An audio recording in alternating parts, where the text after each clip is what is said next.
వినాయక చవితి సెలబ్రేషన్స్లో గణపతి పప్ప మోరియా అంటూ ఉంటారు. కానీ మోరియా అనే మాటకు మాత్రం అర్థం ఎవరికీ తెలియదు. మరి మోరియా అనే మాట నినాదంగా ఎలా మారింది? ఆ పదానికి ఉన్న అర్థం ఏంటి? అసలు కథ ఇప్పుడు తెలుసుకుందాం. 15వ శతాబ్దంలో మోరియా గోసావి అనే సాధువు మహారాష్ట్రలోని పూణేకు 21 కిలోమీటర్ల దూరంలో చించువాడి అనే గ్రామంలో నివసించేవాడు.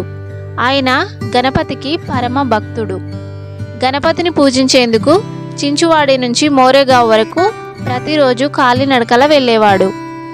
ఒకరోజు మోరియా గోసావి నిద్రపోతున్న సమయంలో గణేశుడు కలలో కనిపించి దగ్గరలో ఉన్న నదిలో తన విగ్రహం ఉందని దాన్ని తీసుకువచ్చి ప్రతిష్ఠించమని చెప్తాడు. కలలో గణేశుని చెప్పిన మాట నిజమో కాదో వెంటనే తెలుసుకోవాలని మోరియా అక్కడున్న నదికి వెళ్ళాడు. కలలో చెప్పినట్టుగానే నదిలో మోరియాకు వినాయకుడి విగ్రహం దొరుకుతుంది. అక్కడ స్థానికులు మోరియా గోసావి ఎంత గొప్పవాడు కాకపోతే సాక్షాత్తు వినాయకుడే కలలో కనిపిస్తాడు అంటూ మోరియాను చూసేందుకు తండోపతండాలుగా వచ్చారు. మోరియా గోసావి పాదాలను తాకి మోరియా మోరియా అనడం మొదలుపెట్టారు. మోరియా గోసావి నిజంగా మంగళమూర్తే అంటూ మొక్కారు.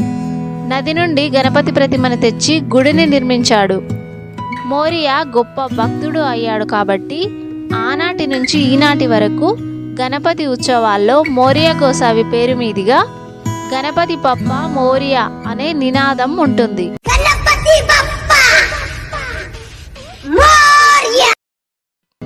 గణేశుడిని నిమజ్జనం చేసే ముందు గణపతి పప్ప మోరియా పూడ్చవర్సి లౌకర్యా అనే మరాఠీ భాషలో అనేవారు.